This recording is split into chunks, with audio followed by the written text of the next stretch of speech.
I want you to take a look at my face. I've been putting ice behind my um, head right here on top of my head and in different sections to try to take down any inflammation.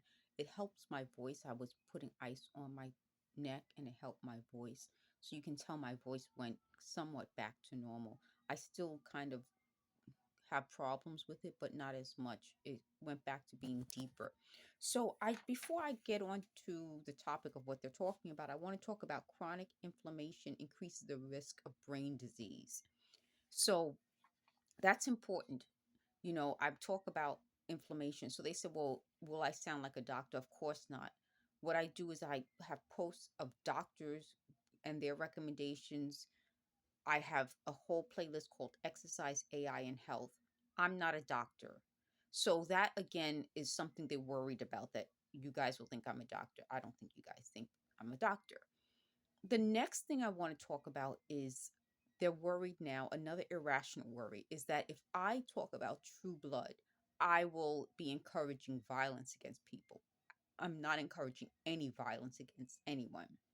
What I'm talking about when I talk about True Blood, and now I would like to talk about season 3 and 4, is how, as a victim of a crime, it's hard sometimes to explain what you feel until you see someone else going through it. And a lot of times we don't get to see how victims of a crime feel about it in real life. It's hard for most crime victims to understand what we're going through, express our emotions, and kind of use not just the emotional side of our experience, but have the reaction to an experience that we don't get to see the reaction. So when you see a show talk about victims of crimes and not only their emotional side but how they react to it, it feels like, oh, I can relate to that experience because it's based on reality.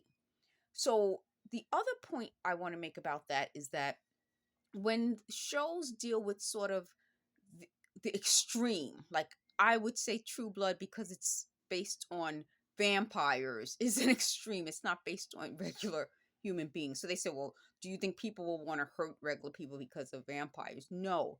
I think we've passed that point. Do I think that sometimes violence can encourage, like violence in movies and television can encourage violence? Of course.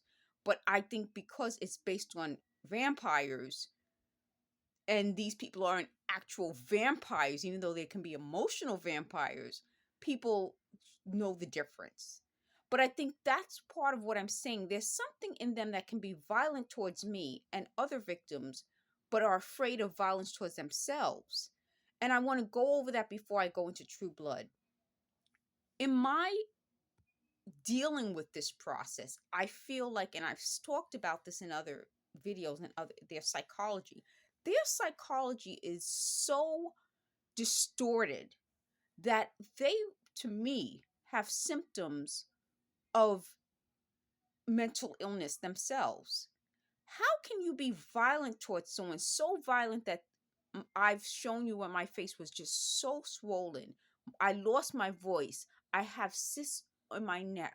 You've seen how I was reacting to this experience. Yet on the flip side, care so much about yourselves that even a television show makes you afraid that someone will be violent towards you. It's a show. Why wouldn't hurting me make you afraid that someone would be violent towards you? Do you understand that their reality of hurting me doesn't scare them? But me talking about the show True Blood scares them. There's something wrong with them. But let's go off that topic and just kind of go on to True Blood. So one of the things that happened in during seasons 1, 2, 3, and 4 is they begin to realize that once the vampires come into their lives, everything starts to go wrong. People are dying, bad things are happening to them, they're being hurt, they're being attacked. And why that matters is it goes back to what I was talking about, predators. Because the reality is the people talking to me don't want to talk about the fact that vampires are depicted as predators. They are, if you want to talk about what a predator is, when I think humans created predators or villains or the other, they put it in the form of a vampire. People who were once alive, who are dead, who drain other humans' blood to survive and live forever. That is a predator. But I think our human brains processed it easily by making it a vampire. So the people preying on me are afraid that once you see the vampires on TV and can see what happens, then you will become violent towards them.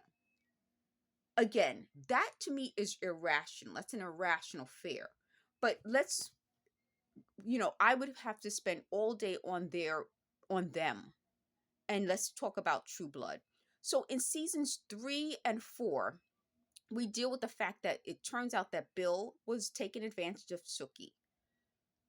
Eric, who is a Viking, loses his memory. And he's still a vampire, but he loses his memory. Tara, Sookie's best friend, goes through relationships and dealing with how she feels after being in a relationship with a psychopath.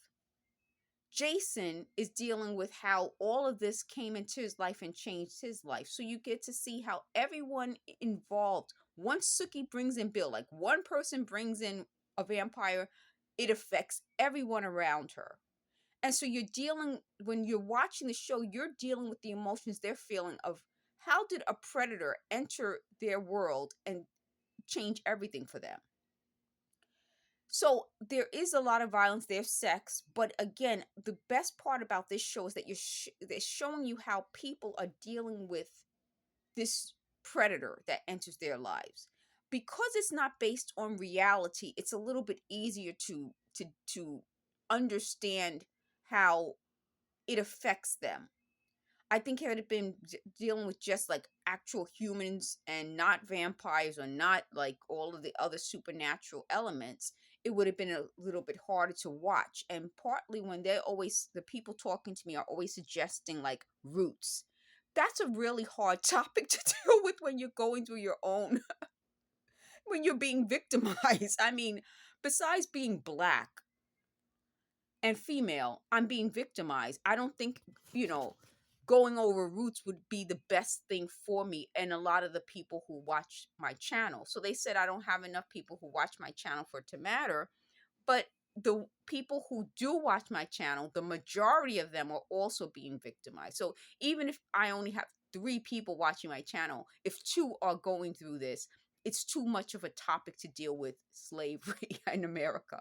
I mean, you just got to kind of, put it together. But it's easier to see what we're going through when we talk about True Blood. So I'm going to put some clips from True Blood in the description and in the comments. And I'm going to also put the link to the playlist for exercise, AI, and health. Because it's important that what we're dealing with gets, we can talk about not just the physical effects of what we're dealing with, but the emotional. I think, I used to say that relationships are mental, physical, and emotional. And one time someone asked me, what's the difference between what I think mental and emotional? Well, your emotions are like any emotion. Maybe you're afraid like they are. They deal with fear. Everything about them is about fear. But mental is how you process thoughts. And I did a series of how they process things. And you notice their thought process is always on themselves. So how I figure out what they're dealing with is based on what they are afraid of and how it would affect them. So as victims, I think it helps when we're dealing with our emotions, how to accept our emotions, feel our emotions, how we think about those emotions, and how we, if we can't verbalize our emotions, can we see it on a screen and say, oh, I can relate to that? And then deal with the health, which goes to the physical. So if you're physically dealing with inflammation in your brain or your head or throughout your body, and you're in pain, and you're exposed to technology that you don't understand, partly understanding the technology, understanding that this technology exists. What's the names of these things when we're talking about EMF and radiation and radio frequency and radio waves and radio transmissions and voices, and how it could be used to make you seem like you have a mental issue, which will affect you emotionally. You're putting it together. And as all of us, and they keep saying, well, you won't be able to get credit. Thankfully, I can't get credit. Why do I say thankfully? Because thankfully, people before me made records. There's a case that I keep um, linking from the 1990s. I don't remember the exact year. Let me pause this and see if I wrote it down. So I didn't write it down, but the case I think was like in the 1990s. So what the people talking to me thought was happening is that I would want to be the first person to expose this. There's no way I could have been the first person. Why would I want to be? I'm actually getting a lot of information from other people who exposed this. What they were talking about just now is there was an actor many years ago when I was a teenager, so that would have been like in the 1980s. And they keep trying to lie and say I was hanging out with someone when I was like 16, when I really wasn't. So he would have been, I can't remember what year, but probably he was a big actor when it was definitely the 80s. I turned 16 in December of 1989. So he was a big actor before 1989. And I'm not going to say his last name, but his last name is the same as someone's first name in The Sound of Music. So this person keeps insisting that I made fun of him, saying that he was gay. Not only did I not, that person's made fun of him saying he was gay because she knew I had a crush on him, which happens to every single guy I like. Every guy I like, they say is gay. I can't, it's like as though I can't pick one straight guy. Really? Really? They're laughing. I can't find, out of billions of men, I can't pick one straight guy. So that's that's the actual story. The story wasn't that I said he was gay. I had a crush on the guy. This person said he was gay. But let's go back to what I was saying. Anyway, so the cases that I'm looking at and other people have been sharing with me and other people, and the information has led us to know that we're not alone. There are so many people who experience this, are telling each other and telling our stories and giving out as much information as we can about what's happening to us. I've never thought of any of them as coming off as being like, I don't know, they said uppity or like doctors or something. No, I'm grateful to them. And I think maybe that's the whole point of it. The difference between how I feel about it and a lot of other people who are victims versus the people doing it to us. We're coming at this from a completely different perspective, a completely different way of relating to it. And it's weird to me that that wouldn't make sense to them. But it goes back to their worry. They're trying to now make it seem like they're the victim. If you were really the victims and I'm talking to them, you would want this information out there. You wouldn't keep trying to come up with lies against me to discredit me. And you wouldn't think every guy I like is gay. Thanks for watching.